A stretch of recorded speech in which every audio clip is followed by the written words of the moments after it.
Hello viewers, I welcome you all in my new lecture which includes the solution of previous year gate questions that are based on data structure. This lecture is the second part. Its first part is already available on the same YouTube channel. You can watch it from there. My YouTube channel name is Easy Learning with Krishna. So I request you that if you like my videos, kindly subscribe, like and give your valuable feedback. So let us start. The first question is, it is asked in the GATE 2015 and it is actually based on the concept of the two-dimensional array. So the question is, what is the output of the following C code? Assume that the address of X is the name of the two-dimensional array which contains 4 rows and 3 columns. इसका base address आपको दिया हुआ है 2000 in decimal and an integer require 4 bytes of memory. दो चीजें यहाँ दी हुई हैं, आपको base address दिया है 2000 और ये दिया हुआ है कि integer 4 byte memory ऑक्यूपाई कर रहा है. तो अब ये क्वेश्चन ये है int main unsigned this one, ये 4 हमारी लीनियर एरेज हैं क्योंकि आपको मालूम है 2D एरे जो भी होती है वो 1D एरे का ही कॉम्बिनेशन होती है. तो यहाँ पर 4 एरेज दी हुई, 4 लीनियर एरेज दी हुई हैं, मींस ये 4 एलिमेंट्स हो गए इस 2D एरे के. अब हमसे पूछ रहा है प्रिंट एफ परसेंटेज यू पर मींस ये एड्रेस प्रिंट कराना चाह रहा है x+3 star of x+3 and star of x+2+3. तो इसको हमें बताना है कि इसका एक्चुअली वैल्यू क्या होगी. अब हम इसको देखते हैं. पहले हम ये समझते हैं कि एक्चुअली ये जो 2D एरे होती है इसका मीनिंग क्या है. तो जिनको कॉन्सेप्ट क्लियर है ठीक है, जिनको नहीं मालूम है वो ध्यान से देखिए. ये जो हमारी 3 लीनियर एरे दी हुई है 1 2 3, सेकंड दी हुई है 4 5 6, थर्ड है 7 8 9 और फोर्थ है 10 11 12. तो ये मेमोरी में जो 2D एरे की स्टोर होंगी तो ऐसे स्टोर होंगी जैसे ये 1D एरे का कॉम्बिनेशन है, means stack of 1D array. तो जो फर्स्ट 1D एरे होगी जिसमें एलिमेंट 1 2 3 है उसका बेस एड्रेस जो कि यहाँ दिया हुआ है 2000, तो हमने वहीं से स्टार्ट किया 2000. नेक्स्ट एलिमेंट आएगा 2004 पे. क्यों? क्योंकि यहाँ पर हमें गिवन है कि integer require 4 bytes of memory. Similarly next element is at the position 2004 + 4 means 2008. ऐसे ही आप देखिए नेक्स्ट और 4 के डिफरेंस में होगा 12 + 4 16 + 4 20 और इसी तरह लास्ट जो एड्रेस होगा वो 2020 2044 होगा. ये हो गई हमारी 2D एरे कि जो आपको जैसा ये लुक मेमोरी में नजर आ रहा है. इसको आप ऐसे भी समझ सकते हो कि x एक एरे है, चूंकि ये 2D एरे है तो x एक ऐसी एरे है जिसके 0th पोजीशन पर x0 है. x0 मींस ये जो लीनियर एरे है पहली वाली 1 2 3, इस पूरे को हम पहला एलिमेंट मान रहे हैं, मींस x0 मान रहे हैं. सेकेंड एरे जिसमें 3 एलिमेंट है 4 5 6, ये 4 5 6, इसको हम सेकेंड एलिमेंट इस x का मान रहे हैं और इसको हम कह रहे हैं x1 क्योंकि फर्स्ट पोजीशन पर है. सिमिलरली थर्ड को हम x2 कह रहे हैं और लास्ट वाले को हम x3 कह रहे हैं. यानी कि इस पूरी एरे को हम ऐसे भी समझ सकते हैं कि x एक ऐसी 2D एरे है जिसके बेस एड्रेस पर ये 2000 बेस एड्रेस जो है इसका उस पर x0 है, फिर अगला जो 2012 पर x1 है, फिर x2 और x3 है. और यहाँ पर आप ये देख लीजिए जो चारों हमारी एरे है लीनियर एरे, इन सब का अगर इंडिविजुअल आपको बेस एड्रेस पूछा जाए तो x0 का बेस एड्रेस है 2000, x1 का बेस एड्रेस है 2012, x2 का बेस एड्रेस है 2024 और x3 का एड्रेस है 2036. मींस जब भी x3 आएगा, x3 means name of the element and name of the array and name of the array is the it's base address. तो आप इसको इस पूरे को आप शॉर्ट में ऐसे समझ सकते हैं कि ये जो चारों लीनियर एरे हैं वो चारों एक एक सिंगल एलिमेंट की तरह यहाँ पर स्टोर्ड है. अब उसी को हमने इस तरह एक लीनियर फॉर्म में बना लिया कि ये हमारी x0 हो गई, ये x1 हो गई, ये थर्ड येलो जो आप देख रहे हैं x2 हो गई और लास्ट जो ब्राउन आप देख रहे हैं ये x3 हो गई. अब इसको हम ध्यान से देखते हैं कि हमसे पूछा क्या जा रहा है.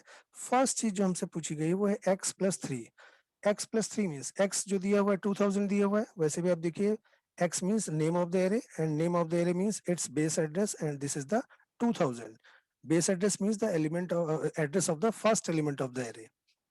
तो फर्स्ट एलिमेंट ये पूरा है और इसका बेस एड्रेस कितना है 2000, तो x हो गया 2000. अब हमसे कह रहा है कि x+3 की वैल्यू आप बताओ. x+3 तो x प्लस 3 का मीनिंग ये हुआ, जब भी हम किसी x, चूंकि एक एड्रेस है, जब भी हम किसी एड्रेस में कुछ प्लस करते हैं या माइनस करते हैं, तो प्लस करने का मतलब होता है कि हम कितने एलिमेंट फॉरवर्ड डायरेक्शन में गए। जैसे कोई बेस एड्रेस दिया है x और उसमें +1 किया गया, 1 मीन्स नेक्स्ट जो लोकेशन पर एलिमेंट है वहां जंप करना है हमें। +2 का मतलब नेक्स्ट टू नेक्स्ट जो एलिमेंट है वहां पर हमें पहुंचना है। इसी तरह अगर माइनस करेंगे तो बैकवर्ड डायरेक्शन में मूव करना होगा, लेकिन यहाँ पर प्लस में दिया हुआ है। तो x प्लस 3 का मतलब हुआ x मीन्स 2000 पर हम हैं, और x प्लस 3 मीन्स हमें थर्ड एलिमेंट पर मूव करना है। तो ये पहला एलिमेंट, ये दूसरा एलिमेंट, ये तीसरा एलिमेंट और ये चौथा एलिमेंट। तो यहां से देखिए हमें कैसे जंप करना है। ये पहला जंप यानी x प्लस 1 होता तो हमारा हम यहाँ पहुंच जाते इस वाले एलिमेंट पर, लेकिन यहाँ पर x प्लस 3 यानी कि एक और बार जंप करेंगे, सेकेंड मूव आ गया, और फिर थर्ड मूव। x में 3 बार जंप किया, आप फिर से देखिए, फर्स्ट, सेकेंड एंड थर्ड। तो हम फाइनली कहाँ पहुंच गए, इस वाली एरे पे पहुंच गए, फोर्थ वाली जो हमारी लीनियर एरे है। यानी हम कहाँ पहुंच गए, उसका जो बेस एड्रेस है 2036। इसका फाइनल मीनिंग ये हुआ कि x प्लस 3 की जो वैल्यू होगी वो होगी 2036। इसको आप ऐसे भी समझ सकते हैं कि हम यहाँ पर थे x0 पर, ये वाला एलिमेंट x0 है, x0 यहाँ पहुंचे, फर्स्ट +1 करने पर, +2 करने पर यहाँ पहुंचे, और +3 करने पर हम यहाँ पहुंच गए। इस तरह हम फाइनली जो एड्रेस पहुंचे 2036 पर आ गए। अब मैथमेटिकली भी इसको देख लेते हैं। x प्लस 3 का मीनिंग क्या हुआ कि जो बेस एड्रेस है उसमें 3 टाइम्स जितना मेमोरी ऑक्युपाइड हो रही है सिंगल एलिमेंट की, उसको हम 3 से मल्टीप्लाई कर दें। +3 मतलब जितना एक सिंगल एलिमेंट मेमोरी ऑक्युपाई कर रहा है उसका 3 टाइम्स हमें आगे मूव करना है। तो एक एलिमेंट कितनी मेमोरी ऑक्युपाई कर रहा है आप देख लीजिए, ये 4 बाइट एक ले रहा है, तो 4 + 4 + 4 मीन्स 12 बाइट, एक एलिमेंट पूरी पूरी 12 बाइट कंज्यूम कर रहा है। तो ये x प्लस 3 का मीनिंग हुआ 2000 + 3 × 12। तो टोटल हो गया 12 × 3 36, 2036। तो आप मैथमेटिकली कैलकुलेट कर लीजिए या डायग्राम की हेल्प से कैलकुलेट करिए, आप फाइनली 2036 पर ही पहुंचेंगे। अब हम बात करते हैं सेकेंड क्वेश्चन की, जो इसमें पूछ रहा है, सेकेंड प्रिंट जो हमें करना है, स्टार ऑफ x + 3। अगर आपने लीनियर एरे पढ़ी है अच्छे से तो आपको बहुत अच्छी तरह मालूम होगा कि स्टार x + 3 या x ऑफ 3 एक ही बात है। हम कई बार लिखते भी थे x ऑफ 3 को हम ऐसे लिखते थे कि value at the address, base address +3 means base address पे जाइए और उसके बाद वहां से 3 एलिमेंट आगे मूव कर जाइए, और वो जो एड्रेस होगा, वो जो वैल्यू होगी, वो हम प्रिंट यहाँ पर कराएंगे। तो देखिए कैसे यहाँ पर कैसे होगा। x3 इज द, x3 का मीनिंग क्या हुआ, ये x0 है, ये x1 है, ये x2 है और ये x3 है। अभी आपने डायग्राम देखा था, मैं दोबारा आपको दिखा दे रहा हूँ। ये देखिए ये डायग्राम था, ये x0, x1, x2 और x3। x3 मीन्स लास्ट वाला पार्ट, ये जो ब्राउन वाला पार्ट है। तो स्टार, ये आप, हाँ x3 is a fourth array. आप ये से डायग्राम में मैंने यहाँ बना भी दिया है x3, ये वाला है, जिससे आपको कोई कंफ्यूजन नहीं हो। तो अब x3 का मीनिंग क्या हुआ, x3 एक नेम ऑफ द एरे है, x3 एक एलिमेंट है, और एलिमेंट भी क्या है, पूरी पूरी 1D एरे है, और 1D एरे का जो नेम होता है वो उसका बेस एड्रेस होता है। तो इस x3 का बेस एड्रेस क्या है, 2036 मीन्स स्टार ऑफ x + 3, या हमसे पूछा जाता है x ऑफ 3, दोनों की वैल्यू क्या होगी, 2036। तो अब इतना ही जानने पर हम अपना आंसर टिक कर सकते हैं, क्योंकि ये इसमें सिंगल ऑप्शन यही वाला है, ए वाला ऑप्शन है, जिसमें पहली दोनों वैल्यूज 2036 है। तो यहाँ से ऑप्शन तो क्लिक हो गया, लेकिन फिर भी हम वैल्यू कैलकुलेट करके देखते हैं, जिससे हम अगर किसी और क्वेश्चन में हमारा ये कॉन्सेप्ट यूज हो जाएगा। अब थर्ड वैल्यू हमसे पूछी गई है स्टार ऑफ x + 2 + 3। तो स्टार ऑफ x + 2 का क्या मीनिंग हुआ, x ऑफ 2। अभी अभी आपने देखा था कि स्टार ऑफ x + 3 का मीनिंग था x3, तो उसी कॉन्सेप्ट से स्टार ऑफ x + 2 का मीनिंग हुआ x ऑफ 2, और x ऑफ 2 मीन्स ये वाली एरे, क्योंकि ये x0, x1, x2 ये एरे हो गई। अब इसका जो इस एरे का नाम हो गया वो उसका बेस एड्रेस हो गया, मीन्स 2000, x2 की वैल्यू हो गई 2024। अब 2024 में अगर 3 ऐड करेंगे तो इसका ये मीनिंग कहीं नहीं है कि ये 2027 हो जाएगा, क्योंकि हम एड्रेस में कुछ ऐड कर रहे हैं। और मैंने आपको बताया, आपको मालूम भी होगा कि जब किसी एड्रेस में जितनी वैल्यू ऐड करेंगे, 1 ऐड करेंगे मीन्स अगली लोकेशन पर, नेक्स्ट फॉरवर्ड लोकेशन पर, 3 मीन्स नेक्स्ट थर्ड लोकेशन पे पहुंच जाएंगे हम। यानी कि इसका मीनिंग क्या होगा कि हम 2024 पर हैं और हमें कितने जंप करने हैं, 3 मूव्स करने हैं, 3 जंप करने हैं। तो 1, 2 एंड 3, हम फाइनली कहां पहुंच गए, 2036 पर। तो ये तीनों का आंसर आ गया 2036। तो ये हमारा पहला ऑप्शन करेक्ट हो गया। अब हम देखते हैं नेक्स्ट क्वेश्चन हमारा क्या है। ये गेट 2020 का क्वेश्चन है, ये भी लगभग उसी कॉन्सेप्ट पर है। तो देखिए, एक कॉन्सेप्ट अगर आप सीखते हैं तो वो मल्टीपल तरीके से कैसे आपके काम आ सकता है, इसीलिए मैंने क्वेश्चन यहाँ दिया है कि अभी आपने जो फर्स्ट क्वेश्चन में सीखा वो सारा कॉन्सेप्ट आपके इस क्वेश्चन में काम आ जाएगा। कैसे काम आएगा देखते हैं। अब इस क्वेश्चन में आप देखिए, हमें एक एरे दी हुई है, 2 डायमेंशनल एरे है, 2 डायमेंशनल एरे जिसका नाम है A. It contains 4 rows and 5 columns. अब ये 2D एरे मीन्स हमें 4 रोज का मतलब 4 1D एरेज का स्टैक होगा। तो पहली 1D एरे हो गई, सेकंड 1D ये हो गई, थर्ड 1D एरे ये हो गई, और फोर्थ 1 डायमेंशन एरे हमारी ये हो गई। अब इसको हमें सिंपली एक वैल्यू पूछ रहा है, परसेंटेज दी है, मीन्स एक डेसिमल वैल्यू पूछ रहा है। तो ये वैल्यू क्या पूछ रहा है, वो उसके लिए इसने हमें पूरा दे रखा है। अब इसको हम पहले सॉल्व करेंगे, जैसे हम इसको सॉल्व कर लेंगे तो हम इजीली वैल्यू को बता देंगे। और सिंप्लीफाई करने के लिए हम एक डायग्राम भी बना ले रहे हैं, लेकिन जब आप इसको समझ जाओगे तो आपको पूरे डायग्राम बनाने की रिक्वायरमेंट नहीं होगी। तो यानी कि हमें यहाँ फुली जो सॉल्व करना है वो इस पर्टिकुलर मैटर को सॉल्व करना है, जो ये आपको ब्राउन कलर में दिख रहा है। हमने एरे आपके समझने के लिए बना दी है, जिससे आपको क्लियर हो जाए। और ये जो डिफरेंट कलर में दिखाई है, तो ये हमारा A0 है, मीन्स पहला एलिमेंट है हमारी 2D एरे का। और ये ग्रीन कलर में सेकंड एलिमेंट है, यानी कि सेकंड 1 डायमेंशनल एरे है। सिमिलरली ये थर्ड जो येलो कलर में एरे दिख रही है, ये हमारा थर्ड एलिमेंट है एरे का। और ये फोर्थ एलिमेंट एरे का है, मीन्स इसको हम कह सकते हैं A0, ये हो गया A1, A2 एंड A3। अब यहाँ पर हमें सॉल्व करना है स्टार ए को। अगर स्टार ए की वैल्यू मिल जाएगी तो ये पूरा ब्रैकेट सॉल्व हो जाएगा। स्टार ए को हम पार्ट्स में सॉल्व करते हैं, तो सबसे पहले हम ए पर जाते हैं। ए का मीनिंग क्या हुआ कि base address of the array A, क्योंकि एक नेम ऑफ द एरे है और नेम ऑफ द एरे होती है उसका बेस एड्रेस। तो बेस एड्रेस हो गया 500। अब स्टार ए का मीनिंग क्या होगा, वैल्यू एट एड्रेस 500। अब 500 चूंकि बेस एड्रेस है पूरी एरे का, तो यहाँ पर एक सिंगल एलिमेंट ना होकर पूरी पूरी एरे स्टोर है।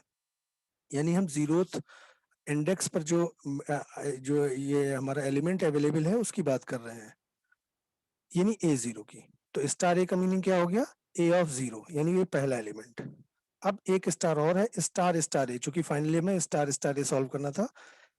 तो स्टार स्टार ए का मीनिंग क्या हो गया, वैल्यू एट एड्रेस A0। तो A0 के एड्रेस पे जो वैल्यू पड़ी है, तो वैल्यू क्या पड़ी है A0 के एड्रेस पर, 500। क्योंकि इस पूरी एरे का जो पूरी लीनियर एरे है, इसका जो वैल्यू होगी क्या होगी 500, जो कि जो इसका बेस एड्रेस है। अब फाइनली इसकी वैल्यू क्या हो जाएगी 1, क्योंकि इसका एड्रेस है 500 और 500 पे जो फाइनली वैल्यू पड़ी है वो है 1। तो यानी स्टार स्टार ए की वैल्यू क्या हो गई 1।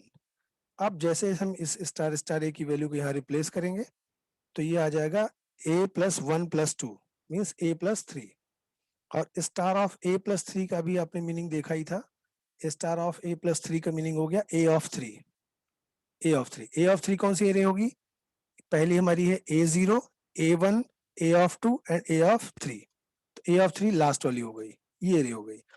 और A(3) का एड्रेस क्या होगा, A(3) की वैल्यू क्या होगी, इसका बेस एड्रेस मीन्स 530। अब 530 प्लस 3 करना है, चूंकि 530 एक एड्रेस है और एड्रेस में कुछ भी आप ऐड करोगे मीन्स हमें उतने लोकेशन फॉरवर्ड डायरेक्शन में मूव करना है, वो सिंपल एडिशन नहीं होता। जब किसी एड्रेस में हम कोई वैल्यू ऐड करते हैं मीन्स उतनी लोकेशन हमें आगे जंप करना है, आगे मूव करना है। तो 530 प्लस 3 मतलब 3 टाइम्स हमें मूव करना है 530 लोकेशन पे जाने के बाद। तो 530 पर हमें, जहाँ एरो आपको दिख रहा है ब्राउन कलर का एरो, अब पहला movement, second movement and finally third movement, हम कहाँ आ गए 536 पर। यानी कि 530 प्लस 3 इज इक्वल टू 536। अब स्टार ऑफ 536 का मीनिंग हुआ वैल्यू एट एड्रेस 536। तो 536 एड्रेस पे जो वैल्यू स्टोर है वो है 19। इट मींस इसका आंसर होगा 19, ये इसका आंसर हो जाएगा। तो ये क्वेश्चन भी हमारा सॉल्व हो गया। अब हम चलते हैं अपने थर्ड क्वेश्चन की तरफ, देखते हैं उसमें क्या है। This question is based on the graph and it is asked in the gate 2000 in the year 2016. Gate 2016 का क्वेश्चन है जो ग्राफ पर बेस्ड है, और इसमें ग्राफ में भी किस कॉन्सेप्ट पर बेस्ड है, टोपोलॉजिकल ऑर्डरिंग या जिसको टोपोलॉजिकल सॉर्टिंग कहते हैं उस पर बेस्ड है। तो इस पर आप देखिए एक ग्राफ दिया हुआ है हमें, ABCDEF डायरेक्टेड ग्राफ दिया हुआ है, और हमें मालूम है कि टोपोलॉजिकल ऑर्डरिंग हम उसी ग्राफ की निकाल सकते हैं जो डायरेक्टेड एसाइक्लिक ग्राफ हो, डैग हो, क्योंकि अगर कहीं साइकिल बन रहा है तो हम उसमें टोपोलॉजिकल ऑर्डरिंग फाइंड आउट नहीं कर सकते। मैं इसके लिए एक अलग सी वीडियो बना के दिखा दूंगा कि कैसे ये क्यों नहीं कर सकते, उसका प्रूफ भी दे दूंगा। फिलहाल आप इतना जान लीजिए कॉन्सेप्ट जहाँ पर यूज होना है कि डायरेक्टेड एसाइक्लिक ग्राफ का ही हम टोपोलॉजिकल सॉर्टिंग कैलकुलेट कर सकते हैं। तो अब इसको स्टार्ट करते हैं। ये हमारा डायरेक्टेड एसाइक्लिक ग्राफ है कि नहीं वो हमने चेक कर लिया, ये है हमारा ग्राफ, क्योंकि इसमें कहीं भी साइकिल नहीं बन रहा है। अगर आप ए से बी आ रहे हैं, बी से सी और सी से एफ आ रहे हैं, तो एफ से ई वापस नहीं आ पा रहे, मीन्स कहीं पर एक साइकिल क्रिएट नहीं हो रहा है। देखने में सर्कुलर जरूर लग रहा है कि ये क्लोज ग्राफ है, लेकिन कहीं साइकिल नहीं बन रही है। अगर ये शायद अपोजिट डायरेक्शन में एरोज होते तो साइकिल बन जाती, उस केस में हम इसका टोपोलॉजिकल ऑर्डरिंग कैलकुलेट नहीं कर पाते। तो अब हम इसमें सेकंड हमारा टास्क है, पहले तो हम डैग चेक करेंगे। सेकंड टास्क हमारा ये है कि हमारे जितने भी इसके नोड्स हैं हम सबकी इन डिग्री कैलकुलेट करेंगे। इन डिग्री जब भी डायरेक्टेड ग्राफ होता है आपने जरूर पढ़ा होगा कि उसमें दो तरह की हर एक नोड की डिग्री होती है। Degree means number of vertices that are attached to that node is known as the degree, and there are two more terms that are used in the directed graph, and these terms are in degree and out degree. In degree means number of vertices that are coming inwards on that node is known as the in degree of that node, and the number of the number of edges that are going away from that node is known as the out degree. जैसे मैं एक example से यहाँ समझा दूं, ए की अगर हम बात करें तो ए की कोई इन डिग्री नहीं है, ए की इन डिग्री 0, क्योंकि कोई भी एज इस पर इंसिडेंट नहीं हो रही है। दो ही एजेस इससे अटैच्ड हैं और दोनों आउट गोइंग है, आउटवर्ड्स है, मींस इसकी आउट डिग्री 2 हो जाएगी, इन डिग्री 0 हो जाएगी। सिमिलरली यहाँ पर अगर आप देखो तो एक एज जो है इसकी तरफ इंसिडेंट हो रही है और एक आउट वे में जा रही है, आउटवर्ड जा रही है, यानी कि बी की जो इन डिग्री है वो भी 1 है और आउट डिग्री भी 1 है। लेकिन यहाँ पर हमें आउट डिग्री नहीं चाहिए, हमें केवल फोकस करना है इन डिग्री पर। तो हमने देखिए नीचे लिख दिया, जितने भी नोड्स हैं सबकी हमने इन डिग्री कैलकुलेट करके लिख दी है। ए की इन डिग्री होगी 0, बी की इन डिग्री होगी 1, सी की भी इन डिग्री 1 होगी क्योंकि एक ही एज है जो उस पर इंसिडेंट हो रही है। एफ की इन डिग्री 2 होगी क्योंकि यहां से भी इंसिडेंट हो रहा है, यहां से भी इंसिडेंट हो रहा है। और इस बाकी सारे नोड्स की, इसकी 0, इसकी 2 और बाकी सबकी 1, वो यहाँ पर हमने साइड में उसके लिख दिया है। अब टोपोलॉजिकल ऑर्डरिंग जो भी हम कैलकुलेट करना स्टार्ट करते हैं वो उस नोड से स्टार्ट करते हैं जिसकी इन डिग्री 0 हो। तो इन डिग्री 0 यहाँ पर एक सिंगल नोड ए है जिसकी इन डिग्री 0 है, तो डेफिनेटली हम ए से ही स्टार्ट करेंगे और किसी नोड से स्टार्ट नहीं कर सकते। तो हमने ए ले लिया, ए को हमने इसलिए मार्क कर लिया क्योंकि अभी ए को हम इंक्लूड कर लेंगे अपनी लिस्ट में। तो हमने एक टीओ करके, टीओ मींस टोपोलॉजिकल ऑर्डरिंग, एक हमने एक नाम दे दिया है। आप कुछ और नाम दे सकते हैं, ये नाम देने की भी जरूरत नहीं, कॉम्पिटेटिव एग्जाम में तो केवल आपको क्वेश्चन सॉल्व करने होते हैं। अगर फिर भी आपको सॉल्व करके दिखाना भी है तो हमने उस एक लिस्ट का एक नाम रख लिया, टीओ मींस टोपोलॉजिकल ऑर्डरिंग, और सबसे पहला मेंबर जो इसमें इंक्लूड होगा वो होगा जिसकी इन डिग्री 0 होगी। तो ए को हमने यहाँ इंक्लूड कर लिया। जब हम किसी मेंबर को यहाँ पर इंक्लूड कर लेंगे तो उसको यहाँ से रिमूव कर देंगे, और जब ये नोड रिमूव होगा मींस इससे अटैच जो भी एजेस होंगी वो भी रिमूव हो जाएंगी। तो ए को इंक्लूड कर लिया, अब ए को हटा देते हैं। तो ए को जब हटा देंगे तो हमें ग्राफ जो मिलेगा वो कुछ ऐसा मिलेगा। अब जो नया ग्राफ मिले उसकी डिग्री को दोबारा से कैलकुलेट करना है, क्योंकि पहले इन डिग्री सबकी अलग थी, जबकि जब ए डिलीट हो जाएगा तो सबकी इन डिग्री चेंज हो जाएगी। कोई जरूरी नहीं सबकी चेंज हो, लेकिन चांसेस हैं कि चेंज हो जाएगा, तो सबको दोबारा हमें रिकैलकुलेट करना पड़ेगा। तो बी पर कोई इंसिडेंट नहीं है 0, डी पर भी 0 क्योंकि कोई इंसिडेंस नहीं है, सी पर एक इंसिडेंस और एक आउटवर्ड है तो इसकी इन डिग्री आउट डिग्री दोनों 1 हो गई, लेकिन हम यहाँ इन डिग्री पे फोकस्ड हैं तो 1 हो गई, इसकी इन डिग्री 2 हो गई और इसकी इन डिग्री 1 हो गई। अब यहाँ पर दो दो नोड आ गए जिनकी इन डिग्री 0 है। अगर 2 नोड आ रहे हैं जिनकी डिग्री 0 है, या 3 नोड आ रहे हैं, या जितने भी आ रहे हैं, उतने नए नए चांसेस हैं, उतने नए नए केसेस बन गए कि हम उनमें से कहीं से भी स्टार्ट कर सकते हैं। यानी कि हम नेक्स्ट जो नोड अपनी लिस्ट में इंक्लूड करेंगे टीओ में, वो बी भी हो सकता है और डी भी हो सकता है।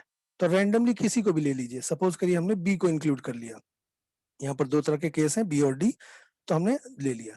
तो अब हमने एक को मान लिया केस 1 जिसमें बी को इंक्लूड किया है, और जिसको हम बाद में सॉल्व करेंगे वो केस 2 हमने एज्यूम कर लिया है जिसमें हमने डी इंक्लूड कर रखा है। तो सबसे पहले हम फोकस करते हैं अपने केस 1 पर, जिसमें हमने ए के बाद बी को चूज किया है। अब इसमें बी को हमने चूंकि लिस्ट में इंक्लूड कर लिया है, तो हम बी को मार्क कर लिया रेड मीन्स अब इसको, इस नोड को, और जाहिर सी बात है इससे अटैच सारी एजेस को हम यहाँ से डिलीट कर देंगे।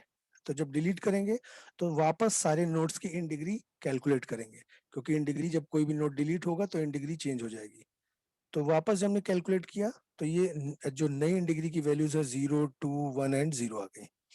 अब हम स्टार्ट कहाँ से करते हैं, जिसकी इन डिग्री 0 हो। अब यहाँ हमें फिर से दो केस मिल रहे हैं, या तो हम सी से स्टार्ट कर सकते हैं या हम डी से स्टार्ट कर सकते हैं। तो यहाँ पर फिर यानी कि दो केस मिल गए। तो एक केस को हमने दे दिया फर्स्ट ए और दूसरे का नाम दे दिया फर्स्ट बी। तो 1A जिसमें हमने सी को इंक्लूड कर लिया है, और फर्स्ट बी में हमने डी को इंक्लूड कर लिया है। तो 1 बाय 1 सॉल्व करेंगे। तो सबसे पहले हम इस वाले केस को सॉल्व कर लेते हैं 1A को, जिसमें हमने सी को इंक्लूड कर लिया है। तो because we have included the vertex C, therefore just remove it from our graph. तो सी को जैसे हमने रिमूव किया तो हमारी इन डिग्री फिर चेंज हो गई, नई इन डिग्री हमने कैलकुलेट कर ली। अब नेक्स्ट जिसकी इन डिग्री 0 होगी वहां से स्टार्ट करेंगे, डेफिनेटली डी से स्टार्ट करेंगे, क्योंकि इन डी, ई और एफ में केवल डी की इन डिग्री 0 है। तो नेक्स्ट जो नोड हमारी लिस्ट में इंक्लूड होगा टीओ में, वो होगा डी। तो डी को जैसे हम इंक्लूड कर लेंगे, उसके बाद इंक्लूड करने के बाद डी को रिमूव कर देंगे। रिमूव करने के बाद वापस में ई और एफ जो नोड बचे हुए हैं इनकी इन डिग्री फिर से कैलकुलेट करेंगे। अब इसमें ई की इन डिग्री 0 है, तो ई को इंक्लूड करके उसे रिमूव कर दिया। और फाइनली जब ये सिंगल नोड बचेगा तो इसकी इन डिग्री 0 होगी, इसको भी इंक्लूड करेंगे और इसको भी रिमूव कर देंगे। तो हमने केस 1A सॉल्व कर लिया। यानी कि हमें जो फर्स्ट टोपोलॉजिकल ऑर्डरिंग या फर्स्ट टोपोलॉजिकल सॉर्टिंग जो मिल गई वो हो गई A B C D E F. अब हम सेकंड केस पर आते हैं जो हमने पहले छोड़ दिया था। आपको याद होगा हमने दो केस बनाए थे 1A 1B। तो जो हमने सॉल्व कर दिया उसके आगे आपके समझने के लिए मैंने लिख दिया, बाकी एग्जाम में आपको ये लिखने की जरूरत नहीं है, केवल आपके समझने के लिए है। अब सेकंड में हमने डी को पहले लिया था, चूंकि सी और डी में चॉइस थी तो सी वाला केस हमने सॉल्व कर लिया। अब डी वाले को सॉल्व करते हैं। तो डी वाला हमने चूंकि इंक्लूड कर लिया ए बी डी, तो डी को हम यहाँ से रिमूव कर देते हैं। रिमूव करने के बाद जो बचे हुए नोड हैं सी एफ एंड ई, उनकी इन डिग्री दोबारा कैलकुलेट करते हैं। अब यहाँ पर देखिए फिर से दो केस मिल गए, यानी कि केस के अंदर केस मिल रहे हैं हमें, ए बी डी, उसके बाद सी और ई हम कहीं से भी स्टार्ट कर सकते हैं, क्योंकि दोनों की इन डिग्री 0 है, सी की भी और ई की भी। तो यहाँ पर फिर एक तरह से अब हम यहाँ केस नहीं लिख रहे हैं, इसको हम वैसे ही सॉल्व कर लेते हैं। सबसे पहले मान लिया हमने सी को सॉल्व किया, तो सी को इंक्लूड कर लिया और सी को रिमूव कर दिया। फिर जो नोट बचे उनकी इन डिग्री हमने दोबारा से कैलकुलेट की, जो नई वैल्यू आई वो लिख लिया। और अब नई वैल्यू के अकॉर्डिंग ई की इन डिग्री 0 है, तो ई से हम स्टार्ट करेंगे, यानी ई को इंक्लूड करेंगे और ई को रिमूव कर देंगे। फिर फाइनली सिंगल नोड बचा एफ, एफ को भी इंक्लूड कर लिया और उसको भी रिमूव कर दिया। तो ये मिल गई हमें second topological sorting A B D C E F.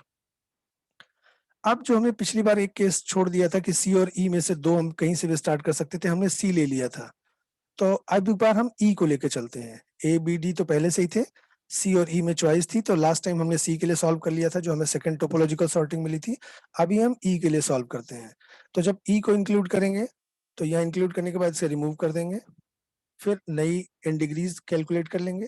उसके अकॉर्डिंग सी की इन डिग्री 0 है तो सी से स्टार्ट करेंगे। नेक्स्ट सी को इंक्लूड किया, सी को भी रिमूव कर दिया। फाइनली एफ बचा, एफ को भी इंक्लूड करके उसे रिमूव कर दिया। तो ये हमारी थर्ड टोपोलॉजिकल ऑर्डरिंग या थर्ड टोपोलॉजिकल सॉर्टिंग मिल गई, जिसकी वैल्यू है A B D E C F. तो ये हमारे तीन केसेस मिल गए। अगर आप इसको पेपर पे सॉल्व करोगे, अगर आपको कोई कंफ्यूजन भी है तो एक बार आप जो मैंने कॉन्सेप्ट बताया उसके अकॉर्डिंग आप सॉल्व करोगे तो आपको खुद ही मालूम हो जाएगा कि तीन हमारी वैल्यूज मिल चुकी हैं, यानी केस 1 हमारा फुली सॉल्व हो गया है। अब केस 2 को सॉल्व करते हैं। केस 2 याद होगा आपको कि जिसमें बी और डी में चॉइस थी, तो हमने बी लेकर के सॉल्व कर लिया था। अभी डी पर फोकस करते हैं कि अगर डी को लेते तो क्या क्या वैल्यूज मिलती। तो उस केस को हमने ए डी कहा था, केस 2। तो ए डी, डी मीन्स हमने चूंकि लिस्ट में ले लिया है डी को, यानी कि डी को हमें रिमूव करना है। तो डी को रिमूव कर दीजिए और वापस सबकी जितने नोड बचे हों उनके सबकी इन डिग्री हमने रिकैलकुलेट की। रिकैलकुलेट करने के बाद देखिए बी और ई दोनों की इन डिग्री 0 है, मीन्स या तो हम बी से स्टार्ट कर सकते हैं या हम ई से स्टार्ट कर सकते हैं। आप किसी से भी पहले स्टार्ट कर सकते हैं। सपोज करिए हमने बी से स्टार्ट कर लिया, आप ई से भी कर सकते थे। तो बी से हमने स्टार्ट किया, यानी कि बी को अपनी हम जो टीओ लिस्ट है उसमें इंक्लूड कर लेंगे और इंक्लूड करने के बाद ये नोड बी और इससे रिलेटेड जिससे अटैच जितनी वर्टिसेस हैं, जितनी एजेस हैं, उनको सबको रिमूव कर देंगे। फिर नेक्स्ट देखिए सी और ई, यानी फिर हमारे पास दो चॉइस आ रही है, तो सी से स्टार्ट कर सकते हैं या ई से, क्योंकि दोनों की इन डिग्री 0 है। सपोज करिए हमने पहले सी को सॉल्व कर लिया, नेक्स्ट टाइम हम ई के लिए भी सॉल्व कर लेंगे। तो सी को जब ने इंक्लूड कर लिया तो सी को रिमूव कर दिया और दोबारा से इन डिग्री की वैल्यू कैलकुलेट की।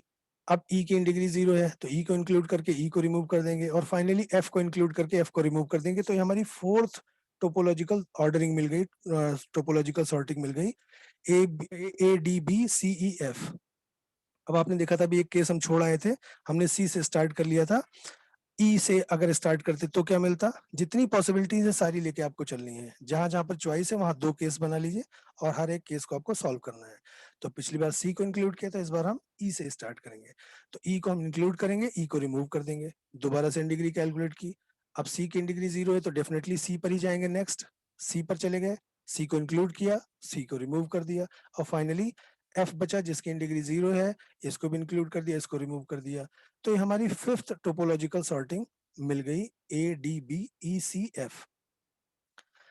अब देखिए आप शुरू में हमने जब स्टार्ट किया था तो केस 2 को हमने सॉल्व किया था, उसमें ई वाले को छोड़ दिया था, तो ई वाले पर दोबारा सॉल्व करते हैं। तो ई से अगर सॉल्व करते तो ई को इंक्लूड कर लेते, ई को इंक्लूड कर लिया, उसको रिमूव कर दिया। अब डेफिनेटली बी बच रहा है जिसकी इन डिग्री 0 है, तो बी से ही स्टार्ट करना, अभी कोई और चॉइस नहीं है। पिछली बार चॉइस थी हमारे पास, देखिए बी और ई दोनों से, चूंकि बी हम ऑलरेडी सॉल्व कर चुके हैं तो हम डायरेक्ट ई पर आ गए थे। अब इस बार देखिए बी से बी को इंक्लूड करेंगे और बी को रिमूव कर देंगे। फिर सी और एफ दो बचे, इसमें सी की डिग्री 0 है तो डेफिनेटली सी पर ही जाएंगे, एफ पर नहीं आएंगे। तो सी को इंक्लूड किया, इसको रिमूव कर दिया और फाइनली एफ बचा जिसकी डिग्री 0 है, एफ को भी इंक्लूड कर लिया और इसको भी रिमूव कर दिया। तो ये हमारी सिक्स्थ टोपोलॉजिकल ऑर्डरिंग आ गई, A D E B C F. इससे ज्यादा कोई केसेस नहीं बन रहे थे, हमने सारे केसेस को सॉल्व कर लिया है। तो ये हमारी, अगर हम एक समराइज करें तो ये हमारी 6 जो टोपोलॉजिकल ऑर्डरिंग्स की लिस्ट है वो आ गई। तो इसमें यही हमसे पूछ रहा था, what is the number of different topological ordering of the vertices of the graph. तो इसका आंसर हो जाएगा 6। अब हम नेक्स्ट क्वेश्चन पर मूव करते हैं। हमारा नेक्स्ट क्वेश्चन हैशिंग पर बेस्ड है। हैशिंग आपने डेटा स्ट्रक्चर में जरूर पढ़ी होगी, इससे भी क्वेश्चन काफी आते हैं। तो इस बार लास्ट वाले पार्ट में जो पार्ट 1 था उसमें मैंने हैशिंग के क्वेश्चन नहीं लिए थे, इस बार 2-3 क्वेश्चन मैंने हैशिंग के भी इंक्लूड किए हैं।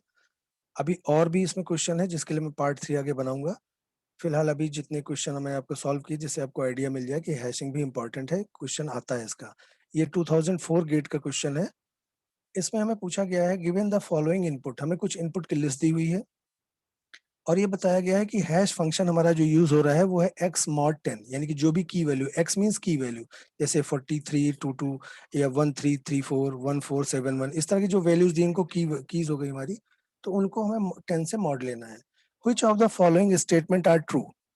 अब इसमें से कौन कौन से ट्रू स्टेटमेंट है उनको कैलकुलेट करना है, हमें बताना है। तो 4 स्टेटमेंट दिए हुए हैं, उन्हीं की बेसिस पर, उन्हीं के परमुटेशन कॉम्बिनेशन से 4 ऑप्शन दिए हुए हैं ABCD, उसमें से कौन सा करेक्ट है वो सॉल्व करने के बाद हमें पता चलेगा। तो यहाँ पर जो गिवन हैश फंक्शन है हमने पहले उसे लिख लिया। अगर हम उस हैश फंक्शन को अपने एक नाम दे देते हैं h ऑफ y, तो उसकी वैल्यू हमें गिवन है x mod 10। अब हम जितनी भी इनपुट वैल्यूज हैं 4322, 1334 एंड सो ऑन, इन सब के लिए हम हैश कैलकुलेट करेंगे। तो हमने पहली वैल्यू ले ली 4322, उसको 10 से मॉड किया। 10 से मॉड करने का मतलब 10 से आप डिवाइड करोगे, जो रिमाइंडर आएगा वो हमारा आंसर होगा। तो आप 4322 को 10 से डिवाइड करिए, जो रिमाइंडर आएगा तो 2 आएगा रिमाइंडर, तो ये हमारा इसका आंसर हो गया। सिमिलरली 1334 मॉड 10 मींस 1334 को आप 10 से डिवाइड करिए और जो रिमाइंडर बचेगा वो हमारा आंसर होगा, तो 4 आ जाएगा। सिमिलर पैटर्न पर ये 1 आएगा, ये 9 आएगा, ये 9 आएगा, 1 आ गया, 3 आ गया और 9 आ गया। अब इसमें से जिनकी वैल्यू सेम आई उनको मैंने सेम कलर में शो कर दिया है, आप टिक कर सकते हैं। मैंने आप दिखाने के लिए ग्रीन कलर में जिसकी वैल्यू 1 थी उसे कर दिया, जिनकी वैल्यू 9 आई उनको मैंने ब्लू कलर से शो कर दिया और बाकी जो डिफरेंट वैल्यूज थी वो सब ब्लैक में दिख रही हैं आपको। तो पहला स्टेटमेंट क्या कह रहा है कि 96791989 and 4199 has the same value. Check करते हैं क्या तीनों की वैल्यू सेम है।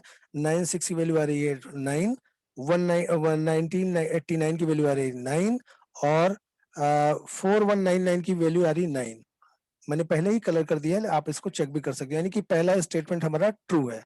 तो जहां जहां फर्स्ट दिया है वो हमारा ट्रू है, यानी कि बी और डी तो हमारे ऑप्शन रॉन्ग हो गए, ए और सी पर हमें फोकस करना है। अब सेकंड स्टेटमेंट देखते हैं। 1471 and 617 has to the same value. आप देखिए यहाँ पर 1471 और 6171 इन दोनों की वैल्यू 1 आई है, मीन्स हमारा सेकंड स्टेटमेंट भी करेक्ट हो गया। तो इन जैसे ये दो स्टेटमेंट करेक्ट हो गए तो हमें ये पता चल गया कि ये सी ऑप्शन हमारा करेक्ट है। और वैसे भी अगर आप चेक भी करना चाहें तो कर सकते हैं, all elements hash to the same value.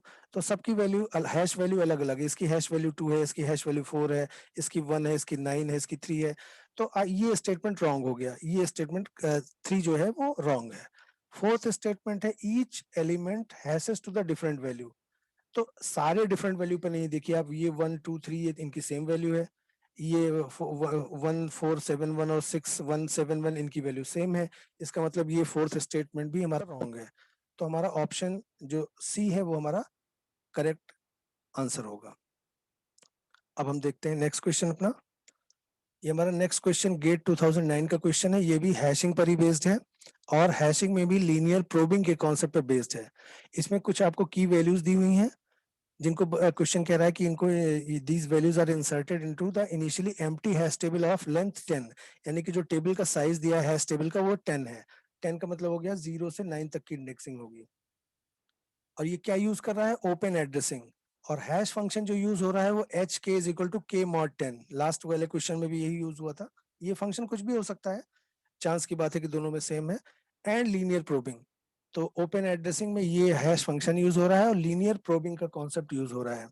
अब आप हमसे पूछा जा रहा है what is the resultant hash table, जो हैश टेबल होगी फाइनली इनमें से ए बी सी डी में से कौन सा ऑप्शन करेक्ट होगा। तो हम वन बाई वन सारी कीज पर अपना जो हैश फंक्शन है के मॉड 10 उसे अप्लाई करते हैं। के इज द की वैल्यू, जैसे 12 18 13 जो गिवन है हमें उस पर अप्लाई करेंगे और जो आंसर आएगा उसके अकॉर्डिंग हम करेक्ट ऑप्शन को टिक कर देंगे। तो लीनियर प्रोबिंग जो मेथड होता है सबसे कोलिजन रिजोल्यूशन का सबसे सिंपलेस्ट मेथड होता है, आपने पढ़ा होगा, आपको मालूम भी होगा कि सबसे सिंपल मेथड होगा। तो इसमें फंक्शन जो यूज हो रहा है, अगर हम उसको बात कर रहे हैं एच डैश के I is equal to H के प्लस आई मॉड एल, ये हैश फंक्शन यूज होता है कोलिजन रिजोल्यूशन के लिए, कि जो भी कोलिजन होते हैं उनको रिजोल्व करने के लिए हम ये फंक्शन यूज करते हैं।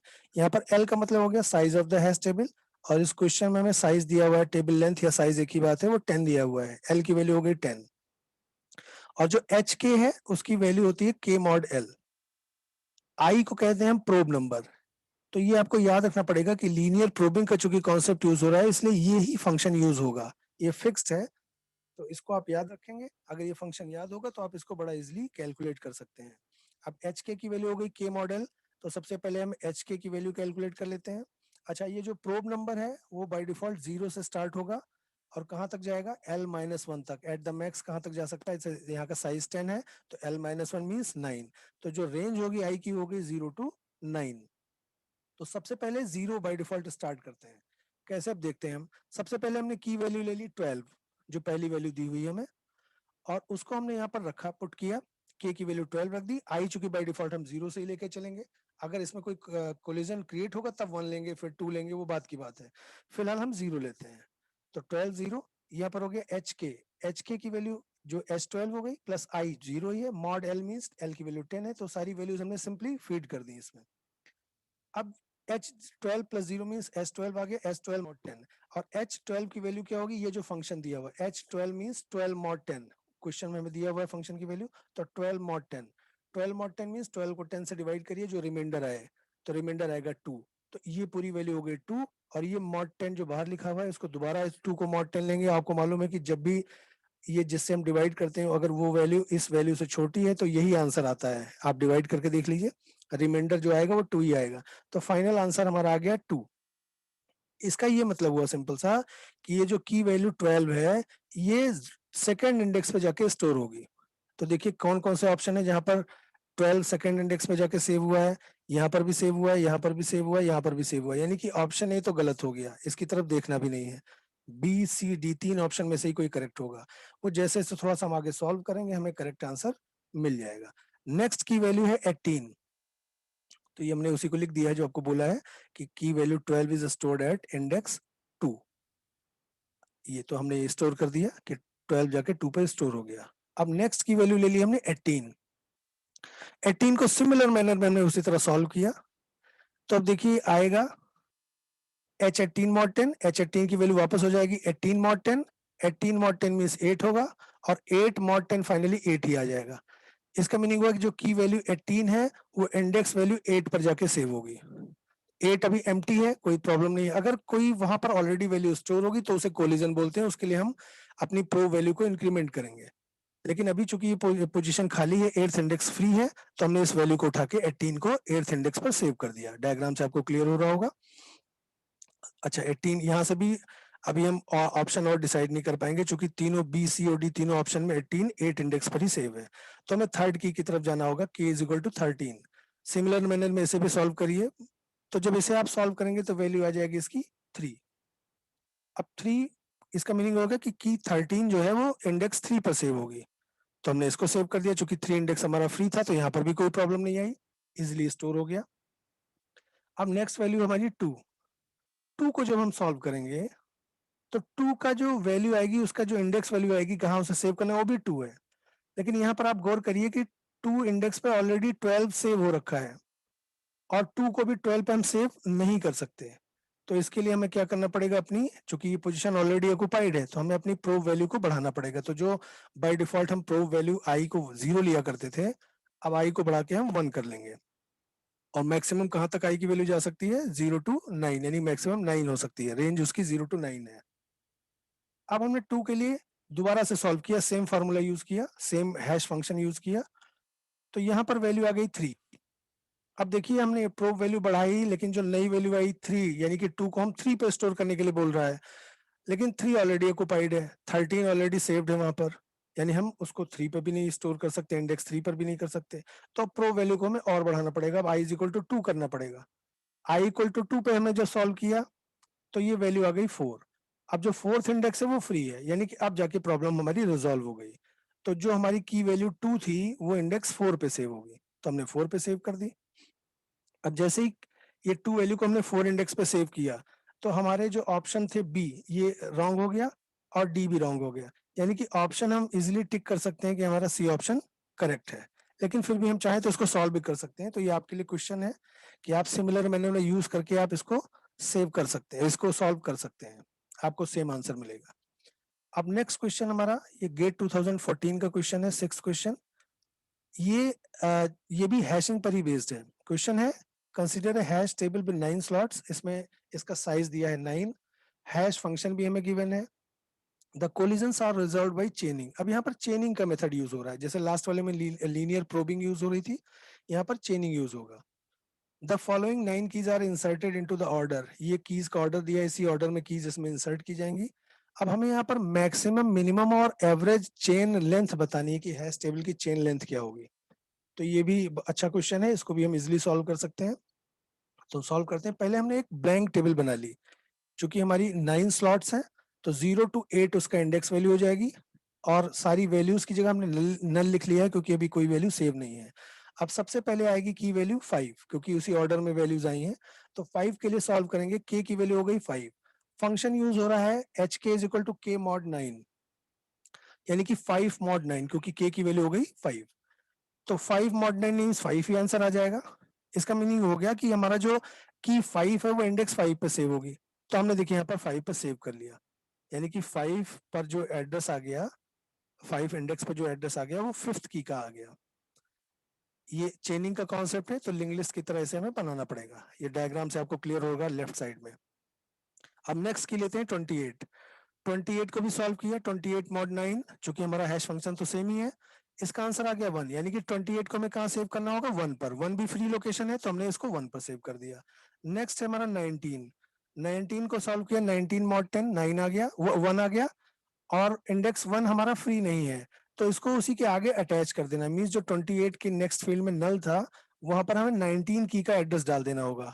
ये देखिए पहले ये पोजीशन थी, और अब 19 भी चूंकि 1 पे स्टोर करना है और चेनिंग है, मींस लिंक लिस्ट की तरह चेन बना के सेव करना है, तो यहाँ पर हमने सेव कर लिया 19 को। नेक्स्ट की वैल्यू हमारी 15, इसमें आपको पूरा सॉल्व करना पड़ेगा, क्योंकि तभी आप मिनिमम, मैक्सिमम और एवरेज वैल्यू बता पाओगे। तो 15 की वैल्यू आ जाएगी 6, और 6 इंडेक्स हमारा फ्री है, तो ये वहां पर जाके स्टोर हो जाएगा। 15 आ गया 6 इंडेक्स पर। 20 आ गया, 20 के लिए इंडेक्स वैल्यू 2 आ रही है, 2 भी फ्री है, तो यहाँ पर इसको अटैच कर दिया। नेक्स्ट वैल्यू है 33। 33 देखिए 6 पर आ रहा है, 6 पर ऑलरेडी 15 स्टोर है, तो ये उसी के आगे चेन में लग जाएगा, मीन्स आगे उसी के लिंक्ड हो जाएगा। फिर नेक्स्ट वैल्यू हमारी 12 है, 12 को सॉल्व किया, 3 आ गया। 3 लोकेशन फ्री है, तो इसको हमने एज इट इज यहाँ पर इंसर्ट कर दिया थर्ड लोकेशन पर, थर्ड इंडेक्स पर। नेक्स्ट की वैल्यू 17 है, उसको सॉल्व करेंगे मॉड 9, तो आ गया 8। 8 लोकेशन भी हमारी फ्री है, तो इसको भी हमने यहाँ अटैच कर दिया। नेक्स्ट की वैल्यू, जो फाइनल की वैल्यू है, वो है 10।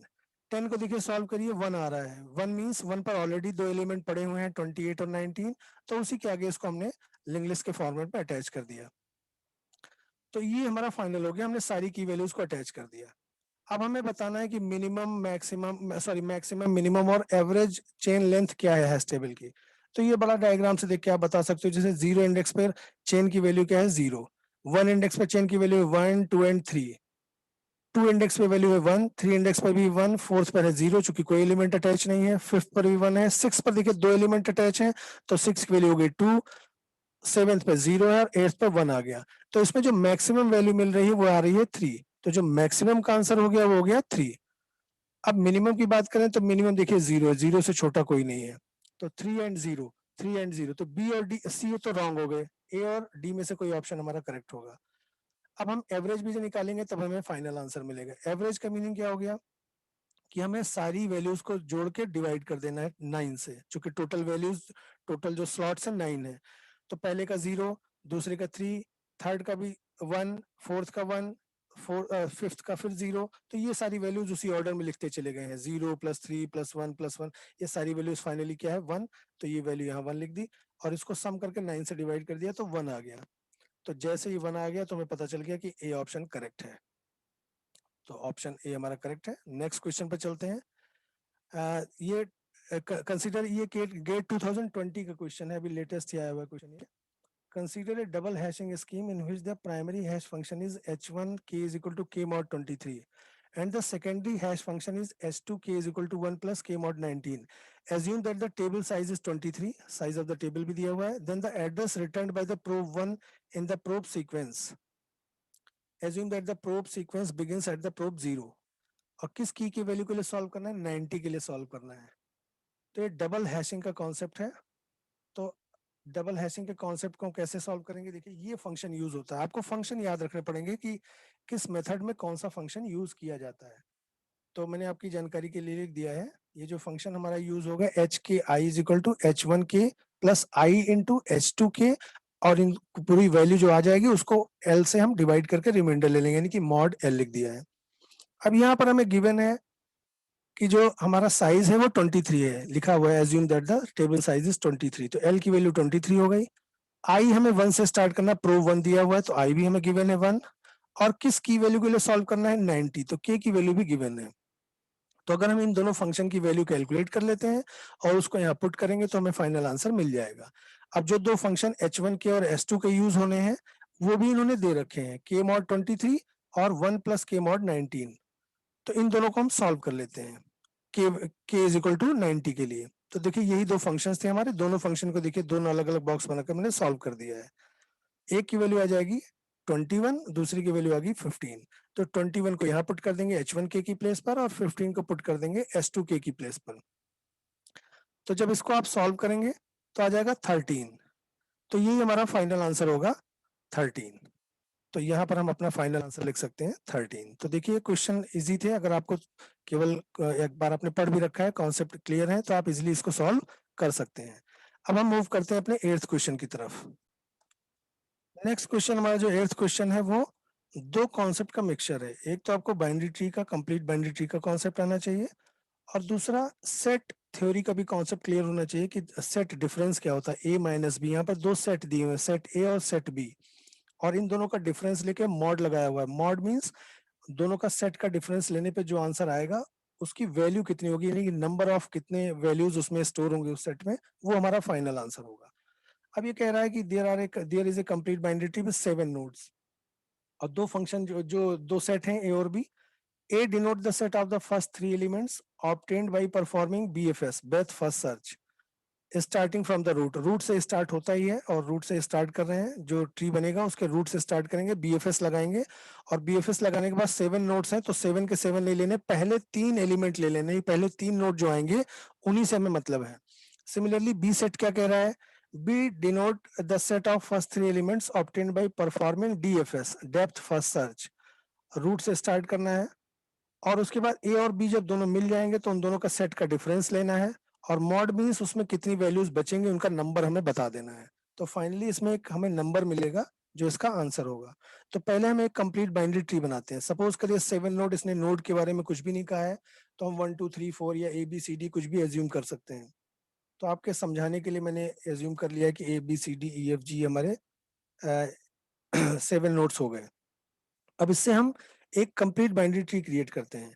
तो देखिए पहले ए जोड़ेंगे, फिर ए के बाद बी और सी आ रहे हैं तो लेफ्ट और राइट चाइल्ड बन जाएंगे, फिर DEFG बच रहे हैं तो बी के लेफ्ट राइट में DE लग जाएंगे और सी के लेफ्ट राइट में F और G लग जाएंगे। अब हमारा ये कंप्लीट बाइनरी ट्री हमारा 7 नोड्स का ये हमारा प्रिपेयर हो गया। Full binary tree, complete binary tree, ये सारे सिलेबस में है, आपको जरूर पढ़ना चाहिए। नहीं पढ़ा है आपने तो इसको पढ़ लीजिए। फिलहाल मैंने यहाँ पर कॉन्सेप्ट बता दिया है आपको। अभी हमारा 7 नोड का tree, complete binary tree create हो गया। अब इसमें हमें ए और बी निकालने, यानी कि इसी पर BFS अप्लाई करना है तो ए मिल जाएगा, सेट ए मिल जाएगा, और जब इसी कंप्लीट बाइनरी ट्री पर हम DFS लगाएंगे तो सेट बी मिल जाएगा। तो सबसे पहले इसको हमने अलग से ट्री बना लिया और इस पर BFS अप्लाई करते हैं, ब्रेथ फर्स्ट सर्च। तो आपको मालूम है ब्रेथ फर्स्ट सर्च आप कॉन्सेप्ट लगा के भी कर सकते हैं, शॉर्ट में भी मालूम है, चूंकि ये ओपन ट्री है, ग्राफ होता तो शायद प्रॉब्लम होती है, ट्री दिया हुआ है तो ये चलेंगे, फिर यहाँ से घूम के फिर ये चलेंगे और यहाँ से घूम के, इसी ऑर्डर में हम ट्रेवर्स करते हैं। आप इसको अपना जो भी मेथड आप जानते हैं, इसको ऑलरेडी मैंने पिछले जो पार्ट 1 था उस पर BFS DFS के क्वेश्चन कराए हुए हैं, उसमें से भी आप हेल्प ले सकते हैं, या फिर आप मेरे लेक्चर भी पढ़ा हुआ है, आप वहां पर भी देख सकते हैं। तो जब BFS अप्लाई करेंगे तो जो हमारा ऑर्डर आएगा वो आएगा ABCDEFG। तो हमें सारे नोड नहीं लेने, हमें केवल पहले 3 लेने हैं। क्वेश्चन में हमें दिया हुआ है फर्स्ट 3 एलिमेंट्स लेने हैं। तो BFS में जो फर्स्ट 3 एलिमेंट्स आ गए A B और C, तो उनका केवल हमने सेट बना लिया A। सिमिलरली इसी ट्री को दोबारा लिया, अब इस पर हम DFS अप्लाई करेंगे। DFS मींस एक नोड रूट नोड पे जाएंगे और जितने डेप्थ में ट्रेवर्स करते चले जाएंगे। आपको मालूम है कि DFS जो होता है वो अगर ट्री को ट्रेवर्सल की बात करें तो प्री ऑर्डर ट्रेवर्सल के इक्विवेलेंट होता है। तो कैसे करेंगे, ABD जब पूरा बॉटम तक आ गए, अब इसके लेफ्ट में और कोई नोड नहीं है तो वापस ऊपर गए, लेकिन बी हमने ऑलरेडी इंक्लूड कर चुके तो ई पर आ गए, फिर वापस ऊपर चले गए सी पर, सी से एफ की तरफ आ गए, अब यहाँ पर कोई लेफ्ट नोड नहीं है तो वापस ऊपर गए, लेकिन सी इंक्लूडेड है तो जी पर आ गए। तो जो ऑर्डर मिलेगा वो आएगा ABD EECF एंड G। अब इसमें पूरा नहीं लेना, हमें फर्स्ट 3 एलिमेंट लेने हैं तो हमें सेट बी भी मिल गया। जैसे दोनों सेट मिल गए, हमने A माइनस बी का कॉन्सेप्ट लगा दिया, सेट डिफरेंस का कॉन्सेप्ट लगा दिया। आपको मालूम है A माइनस बी का मीनिंग होता है, अगर दो सेट ए बी हैं, कि A minus B is a set that contains all the elements that are present in the set A but not in the set B। तो देखिए A दोनों में प्रेजेंट है, B दोनों में प्रेजेंट है, C एक ऐसा एलिमेंट है जो A में तो प्रेजेंट है लेकिन B में प्रेजेंट नहीं है, यानी कि A माइनस बी का आंसर क्या हो गया, C। अब mod of A minus B का मीनिंग हो गया कि number of elements that are present in the set A minus B. तो एक सिंगल है यानी A माइनस बी की वैल्यू आ गई 1। तो हमारा इसका जो आंसर हो जाएगा वो होगा 1। ये लेटेस्ट क्वेश्चन है गेट 2021 का। तो देखिए ऐसा ही नहीं है कि केवल आपको डेटा स्ट्रक्चर का ही क्वेश्चन मिलेगा, कई बार क्वेश्चन डिफरेंट कॉन्सेप्ट्स का मिक्सचर होते हैं। जैसे यही DFS भी आनी चाहिए, BFS भी आनी चाहिए और सेट डिफरेंस का भी कॉन्सेप्ट आपको क्लियर होगा, तभी आप ये क्वेश्चन सॉल्व कर सकते हैं। और इंडिविजुअली तीनों बड़े इजी कॉन्सेप्ट हैं। तो ये मेरा फाइनल हो गया 8th क्वेश्चन। अब हम 9th क्वेश्चन की तरफ बढ़ते हैं। 9th क्वेश्चन ये हमारा ट्री पर बेस्ड है, बाइनरी सर्च ट्री पर, BST पर, और हाइट ऑफ द ट्री के कॉन्सेप्ट पर बेस्ड है। ये गेट 2017 में पूछा हुआ है क्वेश्चन, और इसने बता भी रखा है कि height of the single node tree is 0, यानी कि अगर किसी नोड में, किसी ट्री में एक सिंगल नोड है तो वो जाहिर सी बात है लेवल 0 पर होगा, तो जो लेवल वैल्यू है वही उसकी हाइट होगी। इस क्वेश्चन से हमें जो ये इसने दे रखा है उससे हमें ये कॉन्सेप्ट पता चल गया, हमें इस हिंट मिल गया कि height of the tree is the number of the level. क्योंकि आपको मालूम है कि जो ट्री का रूट नोड होता है वो लेवल 0 पर होता है, उसके जो चाइल्ड नोड होते हैं वो लेवल 1 पर होते हैं। सिमिलरली हम आगे बढ़ते रहते हैं। तो क्वेश्चन कह रहा है कि T, capital T is a binary search tree with 15 nodes. The minimum and maximum possible heights of T are. तो इसकी मिनिमम और मैक्सिमम हाइट क्या होगी? अब आपको मालूम होना चाहिए कि जो मैक्सिमम हाइट होती है वो तो तब मिलती है जब हम स्क्यू बाइनरी ट्री लेते हैं। स्क्यू बाइनरी ट्री क्या होता है? स्क्यूड बाइनरी ट्री, जिसमें हर एक लेवल पर एक सिंगल सिंगल नोड ही होता है, चाहे वो लेफ्ट डायरेक्शन में हो या राइट डायरेक्शन में हो या लेफ्ट राइट या राइट लेफ्ट का मिक्सचर हो, उसके हम स्क्यूड बाइनरी ट्री कहते हैं। इससे रिलेटेड एक लेक्चर ऑलरेडी मेरे यूट्यूब चैनल पे पड़ा हुआ है, आप वहां देख सकते हैं। और जो मिनिमम हाइट होगी वो कब अचीव होगी किसी भी बाइनरी सर्च ट्री में या बाइनरी ट्री में? जब वो हम फुल बाइनरी ट्री बनाएंगे, यानी कि हर एक लेवल को हम फुल रखेंगे। जैसे बाइनरी ट्री है तो एक नोड के मैक्सिमम 2 ही चाइल्ड नोड हो सकते हैं, यानी कि रूट नोड के 2 चाइल्ड हो गए और उन दोनों चाइल्ड के भी 2-2 चाइल्ड हो गए, यानी कि लेवल 0 पर एक नोड हो गया रूट नोड, लेवल 1 पर 2 नोड्स हो गए, लेवल जो हमारा 0 1 2 लेवल 2 है उस पर 2 to the power 2 यानी 4 नोड्स हो गए, इसी तरह बढ़ते रहेंगे। तो अब हमें एक 15 नोड का हमें ट्री बनाना है। तो देखिए आप बना लीजिए, फुल बाइनरी ट्री कैसे बनेगा, ये बनाया, फिर इसके 2 चाइल्ड, भाई लेवल 1 पे मैक्सिमम 2 नोड होंगे, 2 to the पावर, आपको मालूम है कि हर एक लेवल पे जो मैक्सिमम नोड होते हैं वो 2 to the power level number होते हैं। तो रूट का लेवल नंबर 0 होता है तो 2 to the पावर 0 यानी यहाँ पर मैक्सिमम एक नोड हो सकता है। अगले नेक्स्ट नीचे उतरते हैं, उसका लेवल 1 होता है, level 1 means 2 to the power 1 maximum node हो सकते हैं, यानी कि 2 नोड हो सकते हैं। फिर उससे नीचे लेवल आ गया 2, 2 to the power 2 maximum node हो सकते हैं, यानी 4 हो सकते हैं, तो 2 इसके हो गए, 2 इसके हो गए।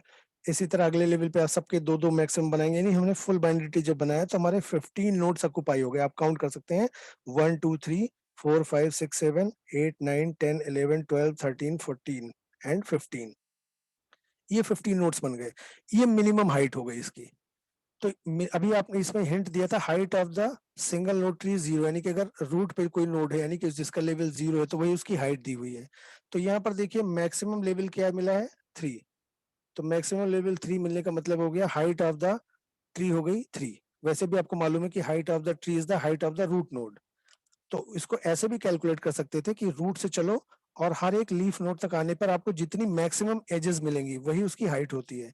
तो आप रूट से लेके किसी भी लीफ नोड पर आ जाइए, मैक्सिमम आपको 1 2 3 1 2 3 1 2 3 3 से ज्यादा नहीं मिलेगा। तो आप कई तरीके से इसको कैलकुलेट कर सकते हैं। जो इसने दिया हुआ हिंट उसके बेसिस पे आप तुरंत आंसर बता सकते हैं कि जो लास्ट लेवल नंबर होगा वही हमारी हाइट होगी। तो मिनिमम हमारी हाइट हो गई 3। अब हम मैक्सिमम की तरफ चलेंगे। तो मैक्सिमम हाइट कब मिलती है, जब हम स्क्यूड बाइनरी ट्री बनाते हैं। ये तो मैंने राइट स्क्यूड बना दिया है, आप लेफ्ट स्क्यूड भी बना सकते थे कि हर एक लेवल पे एक ही एक नोड रखेंगे और लेफ्ट लेफ्ट लेफ्ट ऐसे जोड़ते चले जाएं। या हम एक बार लेफ्ट एक बार राइट, एक बार लेफ्ट एक बार राइट, या ऐसे भी कर सकते हैं रूट के बाद राइट फिर लेफ्ट फिर राइट फिर लेफ्ट, लेकिन हर एक लेवल पर एक ही नोड होगा। इसे बोलते हैं हम स्क्यूड बाइनरी ट्री। तो अगर आपको मैक्सिमम हाइट अचीव करनी है तो आपको स्क्यूड बाइनरी ट्री बनाना पड़ेगा। तो देखिए इसमें कितने नोड हैं, टोटल 15 नोड्स हैं। तो ये 1 2 3 ऐसे करके 15 हो गए। तो 1 जो रूट लेवल है उसका लेवल 0 होगा, इसका 1, तो लास्ट होगा एक एक का डिफरेंस है। जब नोड नंबर 1 है तो लेवल 0 है, नोड नंबर 2 तो लेवल 1, तो नोड नंबर 15 है तो लेवल होगा 14। तो इससे आपको क्लियरली मेंशन हो गया कि क्लियरली आपको ये मालूम चल गया कि हाइट ऑफ द ट्री कितनी हो गई, 14। या आप एजेस भी काउंट करेंगे तो उससे भी आप 14 पे ही पहुंचेंगे। तो इसका आंसर हो गया 3 एंड 14, क्योंकि उसका लेवल 3 था, 4 लेवल्स थे तो 0 1 2 3, तो लास्ट लेवल 3। तो 3 मिनिमम हाइट हो गई और मैक्सिमम हाइट हो गई 14। तो 3 और 14 दिया है ऑप्शन बी में, तो हमारा ये ऑप्शन बी करेक्ट आंसर हो गया। अब हम लास्ट क्वेश्चन की तरफ मूव करते हैं, इस पार्ट 2 के लास्ट क्वेश्चन की तरफ। ये हमारा जो लास्ट क्वेश्चन है इस पार्ट का, पार्ट 2 का, ये उस पर बेस्ड है, लिंक लिस्ट पर बेस्ड है।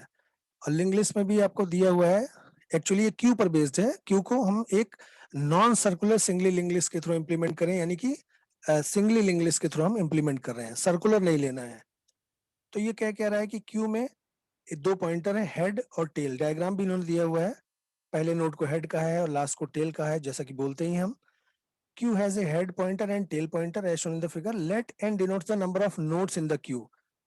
तो जितने नोड्स हैं उतना उसकी नंबर ऑफ नोड्स को n से डिनोट किया है। Let nq is implemented by inserting a new node at the head, यानी कि जब भी हम nq ऑपरेशन कर रहे हैं तो हेड की तरफ अटैच कर रहे हैं, और जब भी dq ऑपरेशन कर रहे हैं DQ operation is implemented by the deletion of a node from the tail. और जब टेल की तरफ से डिलीट करते हैं, नॉर्मली क्यू में हम फ्रंट से डिलीट करते हैं और रियर पर इंसर्ट करते हैं, लेकिन यहाँ पर केस इन्होंने अपोजिट दिया हुआ है कि जब भी एनक्यू करना है तो हेड साइड पे यानी फ्रंट साइड पे करनी है, और जब भी डीक्यू करना है तो हेड से ना होकर टेल से करना है। ये जस्ट अपोजिट कर दिया इन्होंने कॉन्सेप्ट।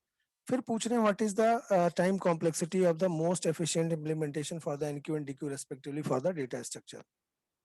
तो आप देखिए, अगर आपको इंसर्शन और डिलीशन, इस पे वीडियो मैंने कई सारे लिंक लिस्ट के डाल रखे हैं, आप एक बार उसको देख सकते हैं, तो आपको बड़ा इजीली क्लियर होगा कि अगर हम कोई नया नोड ले लेते हैं, सपोज करिए हमने न्यू नोड ले लिया न्यू नाम से, और उसको हमें हेड एनक्यू ऑपरेशन करना है, पहले हम एनक्यू की बात करते हैं, तो हेड पर ही अटैच करना होगा। हम सारी प्रोसेसिंग स्टार्ट हेड से ही करते हैं, बाकी किसी नोड का एड्रेस हम सेव करके नहीं रखते, हम केवल हेड का एड्रेस सेव करके रखते हैं। तो अगर हेड पर ही अटैच करना होगा तो हम फर्स्ट अटेम्प्ट में ही इसको ऐड कर सकते हैं। देखिए, मैंने आपकी कन्वीनियंस के लिए कोड लिख दिया है कि न्यू को यहाँ से लिंक करना है, मींस न्यू को नेक्स्ट फील्ड में हेड का एड्रेस डाल दीजिए, तो ये न्यू नोड हेड से कनेक्टेड हो जाएगा। और फिर चूंकि ये हेड के फ्रंट में कनेक्ट हो गया, तो यही जो न्यू नोड है नया हेड नोड बन जाएगा, यानी ये न्यू की वैल्यू को हमने हेड में ट्रांसफर कर दिया और हेड अपडेट हो गया, यानी कि अब जो न्यू हो गया वो नया हेड बन गया। तो देखिए, ये ऑपरेशन तुरंत इंप्लीमेंट हो जाएगा, यानी कि इसकी हम जो टाइम कॉम्प्लेक्सिटी बात करेंगे वो क्या हो जाएगी, थीटा ऑफ 1। अब अगर हम डिलीशन की बात करें, तो डिलीशन के लिए देखिए, डिलीशन या डीक्यू ऑपरेशन की जो बात कर रहा है वो कह रहा है कि हम टेल साइड से डिलीट करेंगे। एड्रेस हम हमेशा केवल हेड का स्टोर करके रखते हैं, डिलीट हमें टेल पे करना है, तो पहले हमें यहाँ से मूव कर करके टेल तक जाना पड़ेगा। जब टेल का एड्रेस एक बार हमें मिल जाएगा, फिर उसको हम रिमूव कर सकते हैं, यानी उसको हम डीक्यू कर सकते हैं, डिलीट कर सकते हैं। तो इसके लिए आपको देखिए जंप करना पड़ेगा। एक पॉइंटर लीजिए पी, या आप कोई पॉइंटर ले सकते हैं, और जब तक इसका नेक्स्ट फील्ड नल ना हो जाए तब तक आपको यहाँ से मूव कराना पड़ेगा। तो ये व्हाइल लूप लगा दिया है, मूव करता रहेगा, मूव करता रहेगा। फिर लास्ट नोड पर यहाँ ये हमने लिया है कि ये सेकंड लास्ट नोड पर आ जाए, क्योंकि P arrow next is not equal to null लिया है, तो ये लास्ट नोड तक नहीं आएगा, लास्ट बट वन, यानी कि जो सेकंड लास्ट नोड होगा वहां पर आके पी रुक जाएगा। अब हमने क्या कर दिया कि पी के नेक्स्ट में क्यू स्टोर कर दिया, यानी कि पी का जो नेक्स्ट होगा जहां पर भी पी है, उसका जो अगला नोड है उसका एड्रेस क्यू में स्टोर कर दिया, और इसी क्यू को बाद में हमने फ्री कर दिया, क्योंकि हमें इसी को लास्ट नोड को डिलीट करना है। और फिर ये जो पी हमारा बचेगा, ये हमारा टेल नोड बन जाएगा नया। ये हमने यहाँ पर लिखा नहीं है, लेकिन चूंकि यहाँ पर इसकी रिक्वायरमेंट नहीं थी, तो इसमें आप देखिए हमें n टाइम्स मूव करना पड़े, n-1 टाइम्स हमें पी को मूव कराना पड़ा। तो अगर हम टाइम कॉम्प्लेक्सिटी के टर्म में बात करें, तो ये हो गया थीटा ऑफ n-1, यानी कि मोटा मोटा हो गया थीटा ऑफ n। तो ये दोनों जो एनक्यू और डीक्यू का जो टाइम कॉम्प्लेक्सिटी थी वो कितनी आ गई, theta 1 and theta of n, theta of 1 theta of n। तो कौन सा ऑप्शन है ये दिया हुआ है, ये बी ऑप्शन में दिया हुआ है, तो ये हमारा करेक्ट आंसर हो गया ऑप्शन बी। देखिए, बड़ा सिंपल सा ही क्वेश्चन था, ये गेट 2018 में था, आया हुआ था। तो ये मैंने आपको 10 क्वेश्चन का दूसरा सेट सॉल्व करा दिया। आगे इस पर फिर हम और अच्छे अच्छे क्वेश्चन ढूंढ के एक और पार्ट बनाएंगे, उसको आप जरूर देखिएगा। तो थैंक्स फॉर वॉचिंग। अगर आपको पसंद आया हो ये लेक्चर, तो जरूर इसको लाइक करिए, सब्सक्राइब करिए, अपने फ्रेंड्स के साथ शेयर करिए। So thanks again for watching my lecture. Thank you.